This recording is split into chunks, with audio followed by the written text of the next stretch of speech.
بعض چیزوں کے اوپر اپنے لیڈرشپ سے مجھے بہت دکھ ہوتا ہے. حکومت لیتے ہوئے کبھی نہیں بتاتے کہ کن بیساکھیوں کے اوپر آ کے بیٹھ کے انہوں نے حکومت کی. مزے سے حکومت کرتے ہیں, جب حکومت گر جاتی ہے تو پھر کسی ایکس وائی کا نام لے کر اپنے کندھے سے اتارتے ہیں, کہتے ہیں انہوں نے کر دیا تھا, ہمارے تو ہاتھ میں کچھ تھا ہی نہیں, ایسے حکومت لینی نہیں چاہیے تھی, اور اگلی حکومت لینے کے لیے پھر ان کو پکار رہے ہوتے ہیں. یہی کمزوری ہے. اگر آپ ڈیموکریٹک سیٹ اپ کے اوپر بلیو کرتے ہیں, جمہوری روایات کے اوپر یقین رکھتے ہیں, تو آپ کو اس دن سٹیپ ڈاؤن کر دینا چاہیے تھا جس دن جرنلسٹوں کو اٹھا کے حوالات کے اندر بند کیا گیا تھا بغیر کسی قصور کے, صرف رپورٹ کرنے کے اوپر. وہ کوئی دہشت گرد نہیں تھے. تو عمران خان کی یہ کمزوریاں, یہ خامیاں آج عدالت نے سامنے رکھی ہیں, اور میں عدالت کے ان سوالات کے اوپر ان کا مشکور ہوں, تہہ دل سے مشکور ہوں, اور توقع رکھوں گا کہ اس نوٹس کے جواب میں جو ان کو 7 دن کی مہلت دی گئی ہے, ان سوالات کا جواب لیں. عمران خان معافی مانگیں, اس سے چھوٹے نہیں پڑیں گے عدالت کے سامنے, اور پھر عدالت سے, میری تو ذاتی دلی خواہش یہی ہے, باقی عدالت نے اپنے قوانین کے مطابق فیصلہ کرنا ہے کہ وہ ان کی معافی کو, ان کی ندامت کو سامنے رکھتے ہوئے ان کو معاف کر دیں. لیکن کچھ چیزیں کھل کے لوگوں کو بتانی چاہیے کہ ماضی میں یہاں جو کچھ ہوا ہے اس کا ذمہ دار کون تھا, کس کا قصور تھا, کیونکہ چیف ایگزیکٹو لوگوں کا منتخب نمائندہ ہے, وہی ذمہ دار ہے. باقی تمام ادارے آئی بی کی طرف انگلی اٹھائیں یا آئی ایس آئی کی طرف انگلی اٹھائے کوئی بندہ, دونوں ادارے وزیر اعظم کے ماتحت ہیں. اس لیے اگر وزیر اعظم یہ کہے نا کہ میرا قصور کوئی نہیں تھا, تو اس سے بڑا جھوٹ کوئی نہیں ہو سکتا. اگر آپ اس قابل نہیں ہیں تو سٹیپ ڈاؤن کر دیں, نہیں تو اپنی ذمہ داری مانیں. جی میں ندیم ملک صاحب, میں ایکچولی یہ جو آپ پوائنٹ کہہ رہے تھے, میں اس کے اوپر کل رات کو واشنگٹن پوسٹ کے اندر ایک آپ سمجھ لیجیے انٹرویو ایک شائع ہوا ہے, جو حامد میر صاحب کی ملاقات ہوئی عمران خان صاحب سے, اور اس کے بعد جو نریشن انہوں نے کی ہے کہ عمران خان صاحب نے ان کو کیا کچھ کہا. تو عمران خان صاحب نے تو ایکچولی اس کے اندر یہ امپریشن دیا ہے کہ میرے ہاتھ میں کچھ نہیں تھا, بلکہ ایکچولی اگر آپ وہ پورا وہ آرٹیکل پڑھیں تو بڑے سیریس ایلیگیشن انہوں نے اسٹیبلشمنٹ کے اوپر بھی لگائے ہیں, اور ساتھ ہی ساتھ یہ بھی کہا ہے کہ ابصار عالم کے اوپر جب حملہ ہوا, اس کو جب گولیاں لگی تو مجھے تو پتہ بھی نہیں تھا اس سارے واقعے کے حوالے سے. سو کیا ان کو آپ قصوروار ٹھہرا بھی سکتے ہیں, کیا ان کے اوپر انگلیاں اٹھا بھی سکتے ہیں؟ بیکاز اوپن تو وہ ہوں گے نہیں, وہ آگے بتائیں گے نہیں. جب سے ان کی حکومت گئی تب سے لے کر ابھی تک وہ کورٹس کے اندر جو ہے وہ باتیں کر رہے ہیں, کھل کے بات نہیں کر رہے وہ ابھی بھی. میں آپ کو بتاؤں کہ کچھ چیزوں کے اندر وہ درست کہہ رہے ہوں گے کہ ان کو علم نہیں تھا.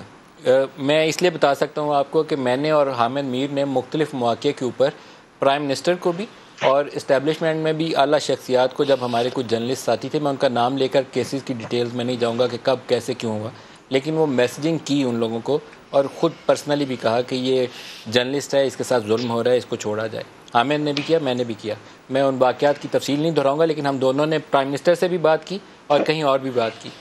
تو مجھے عمران خان کے جوابات سے تاثر یہ ملتا تھا کہ وہ ان کے جانے بوجھے بغیر ہوا ہے, یہ تاثر مجھے ملتا تھا.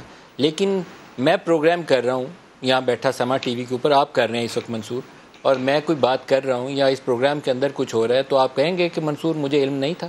پھر ایٹ لیسٹ مجھے تو, اگر میں ندیم ملک لائیو میں یہ کچھ کر رہا ہوں اور مجھے پتہ ہی نہ ہو کہ اس میں میرے پروگرام میں کیا ہو رہا ہے, کیسے کنٹینٹ جا رہا ہے, تو آئی شوڈ اسٹیپ ڈاؤن نا. مجھے اس سے چھوڑ دینا چاہیے کہ میں اس قابل نہیں ہوں کہ یہ پروگرام کروں, کسی اور کو کرنا چاہیے.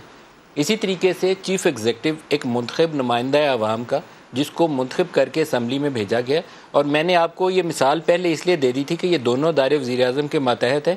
اگر وہ یہ کہیں کہ کسی ایکس وائی نے کیا ہے, تو اب ڈی چوک میں یا لاہور میں کھڑے ہو کے وہ بالکل کہتے ہیں نا, وہ بریگیڈیئر راشد, وہ مسٹر ایکس, وہ مسٹر وائی, میں تجھے چھوڑوں گا نہیں.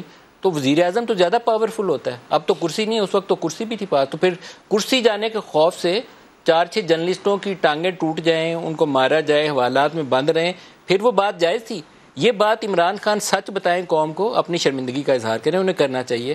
کیونکہ یہ وہ والا عمران خان نہیں ہے جو ہمیں 12-14 سال پہلے جمہوریت کی خاطر وہ سارا کچھ کہتے تھے کہ آزاد عدلیہ ہونی چاہیے, آزاد فری میڈیا ہونا چاہیے, جس نے چوری کی ہو اس کو ڈر ہوتا ہے, مجھے کیا ڈر ہے, آئی ایس آئی تو میرے متحد ہوگی. انہوں نے یہ جملہ بولا ہوا ہے, آئی ایس آئی تو میرے متحد ہوگی. میرے انٹرویو میں انہوں نے, جب میں نے ان سے پوچھا تھا کہ باس آپ ہیں یا آرمی چیف باس ہیں, تو انہوں نے کہا ہو سکتا ہے کہ میرے سے کوئی آ کے استعفیٰ مانگے, میں اس کو بولوں گا اسٹیپ ڈاؤن کرے. اگر اتنے پاورفل تھے, اور ان کے پاورفل ہوتے ہوئے, یہ صرف میڈیا کی کہانی نہیں ہے, جو ہیومن رائٹس کے اوپر اور سوشل ایشوز کے اوپر کچھ ایکٹیوسٹ تھے ان کو بھی اٹھایا گیا, تو پھر اس وقت اسٹیپ ڈاؤن کر جاتے, ان کی عزت بڑھ جاتی. لوگ جتنی تعداد میں آج عمران کو سپورٹ کر رہے ہیں, اس سے 2 گنا تعداد میں ان کو سپورٹ کرتے کہ عمران نے ایک مورل ہائی گراؤنڈ کے اوپر سٹیپ ڈاؤن کر دیا ہے. کیونکہ اسلام آباد میں 4 جرنلسٹوں کو کسی ایجنسی نے اٹھا لیا, اس وقت تو بولے نہیں ہیں, کس کس کا میں بہت سارے کیس ہیں، ڈسکشن مجھے بریک کا کہا جا رہا ہے، بریک کے بعد ہم دوبارہ آئیں گے، یہی سکو کو مزید آگے بھی بڑھائیں گے. اور یہ فرق ہوتا ہے جب آپ حکومت میں ہوتے ہیں تو بہت سی چیزیں آپ کو ڈفرنٹ اینگل سے نظر آتی ہیں. ایک انٹرویو میں انہوں نے یہ بھی کہا تھا کہ اگر ISI میری کالز ریکارڈ کرتی ہے تو مجھے اس کے اوپر کوئی اعتراض نہیں، لیکن اب جب شوکت ترین کی آڈیو سامنے آئی تو پورے پاکستان تحریک انصاف کو یہ بات یاد آ جائے کہ اوہو کالیں ریکارڈ ہو رہی ہیں، یہ تو بہت غلط ہو رہا ہے. مزید بات کرتے ہیں ایک بریک کے بعد. ہیڈ لائنز ہوں گی، ہیڈ لائنز کے بعد ٹرانسمیشن آگے بڑھے گی، ہمارے ساتھ رہیے گا.